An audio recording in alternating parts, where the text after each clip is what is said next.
yaba respecta ngoba ifuku ukuthi sifuna ukubisela nathi singakhona ukubisela asiuthi siyabasaba mara siyaba respecta kodwa into abayenzayo sokusenza sigcine sikhathala ukuthi ayikho emthethweni ngoba ifuku semthethweni kufanele ukusayina iphepha lecourt isayine sikhiwe isikhathi sokuthi kuyelani ngakini sina 1 month asingasebenzi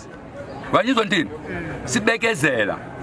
mara ikinga today asizwange zoshaya umuntu la ne sifikile la sabambela yeni sathi sithi pakana amatafula sipakisana amatafula baphuma bazofika bashaya umfana loya sabona ukuthi kade labantu kade sibayalo mpela yabusuka phela kusho ukuthi labantu laba sihlula no abasikhule sibanikile isikhathi sokuthi sibahlonipha manje ukuhlonipha sifinish bathele lokuseleyo ne masingazwani ukuthi sipakisana sonke la akuzohlala kunje kunamuntu ozodayisa ungadayisa umuntu